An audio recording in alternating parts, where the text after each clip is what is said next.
السلام عليكم ومرحبا بكم معنا من جديد.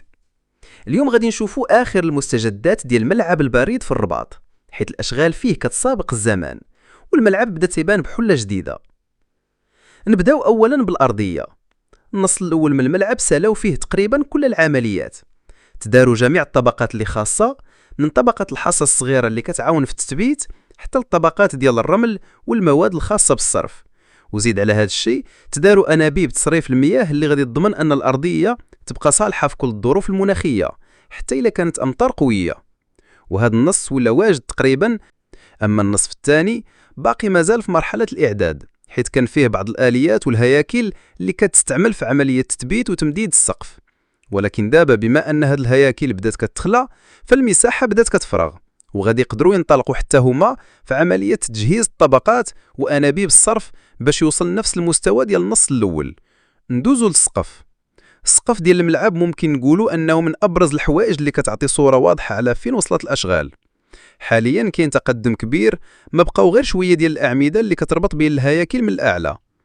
وهذه العمليه ديال الربط مهمه بزاف، حيث كتامن توازن وقوه البنيه ديال السقف.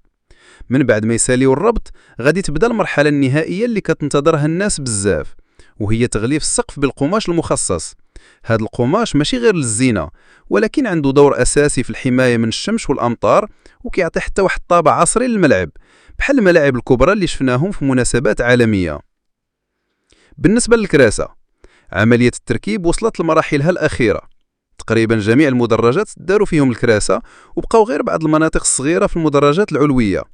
والجميل في الامر هو ان الالوان ديال الكراسه بان التناسق ديالها بشكل واضح، ولات كتعطي واحد المنظر بانورامي زوين بزاف، واللي غادي يبان اكثر من اللي كغطى السقف ويتكمل تجهيز الارضيه. ما نساوش كذلك شاشات العرض.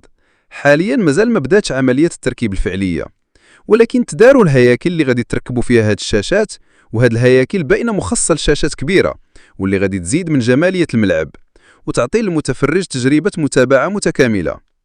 في المجمل الملعب البريد بالرباط كيعرف واحد التقدم كبير في الاشغال. الارضيه نصها واجد تقريبا والنص الثاني في طريقه. السقف قريب يسالي وما بقى قدامه غير عمليه تغليف بالقناش، والكراسه تداروا بنسبه كبيره بزاف، والشاشات مخصص لها المكان ديالها وغادي يركبوها في المراحل الاخيره.